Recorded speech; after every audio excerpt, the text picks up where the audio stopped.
Welcome to Hail to the Chief. Our newest episode is First Ladies of the United States. And John and I are going to be talking about First Ladies of the United States from Martha Washington through Mary Todd Lincoln. And in our next segment, we will talk about from Mary Todd Lincoln through maybe the present First Lady. Or at least up to Eleanor Roosevelt. Yeah. Things kind of change a lot then. Right. Well, John, First Ladies of the United States, it's not an official office. There's no pay, but it's been there since the inception of our republic with Martha Washington. Yeah, it's definitely being, although it's dramatically changed. Like in Martha Washington's day, it was pretty much just her being at showcasing parties, and that's about it, pretty much. She was pretty helped by Abigail Adams, who was one of a very progressive woman of her day. If you look at the correspondence with Abigail Adams and John Adams when he was minister to Great Britain and when he was overseas, she was very progressive, especially for women's rights compared to Martha Washington. And when Martha Washington was our First Lady of the United States, Abigail helped her because her husband was vice president, because they had been to the courts of Europe, and the question was, what was, George Washington, our first president, he was a trailblazer in terms of how to operate that office, and his wife was doing the same thing as First Lady. Well, and Abigail Adams is interested in the fact that she was the first political First Lady in all intents and purposes. She didn't have much of a political role, but from the letters from when Adams was in Europe and when he was in the Continental Congress, it was fairly obvious that he relied on her knowledge and her information and her intelligence when he made decisions. And while there's not a long paper trail while he was in the White House, because they weren't in the White House, almost assuredly, she was part of the different policies that he did, and she was probably the first one that really actually helped move legislation at times. We have those letters from Abigail Adams and John Adams, and Martha Washington, after George Washington died, burned all her letters to George Washington. And what you find is someone that truly loved her husband, but she probably was more intelligent than he was, really. And if it wasn't for her, he probably never becomes anything more than a lawyer. She really pushed him to do better, to reach different levels. And I think she helped, when he would be bitter by a lot of things, because he was a very bitter man at times. Our third president, Thomas Jefferson, came to the White House as a widow. Mm-hmm.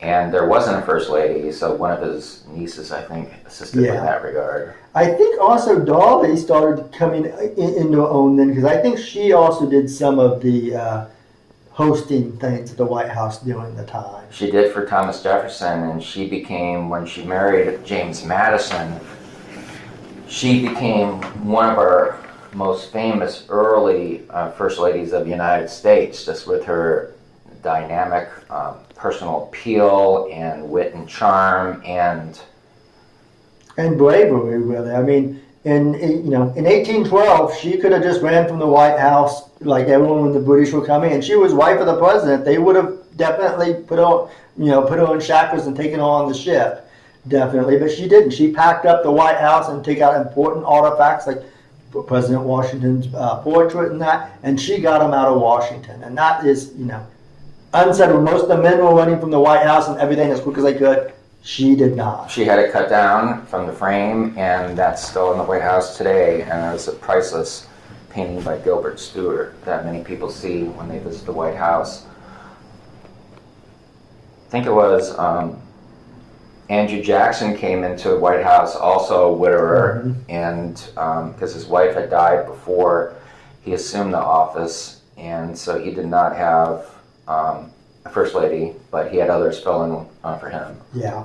And I think, as history is told, when you go in the White House without, that support system of a first family, a lot of times, there is a great strength there, because regardless of what we think, you may just elect the president, but the First Lady oftentimes has more effect than we know. Although in the 1800s it was much less, definitely. Yeah, it was more of a social gathering type of role instead of an advocacy position with a, Yeah, and there's more behind the scenes. Like they might work on an individual senator or something because they would develop a personal relationship with them. Because especially back then, that was really what Congress and government was. It was about personal relationships more than what it is now. And a variety of other first ladies followed. James Buchanan, our first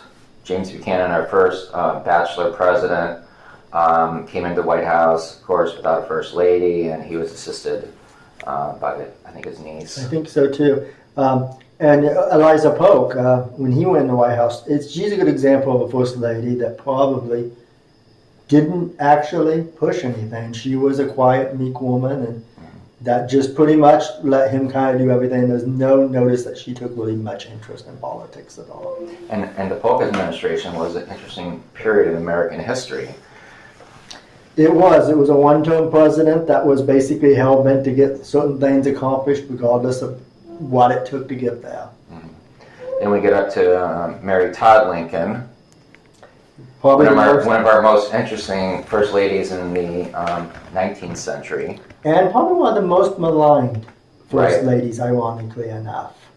She was a real partner to Abraham Lincoln before he became president and his one term in Congress.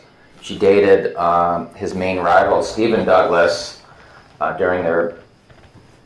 before they became presidential candidates, both of them, and she was determined to marry a president, and she did.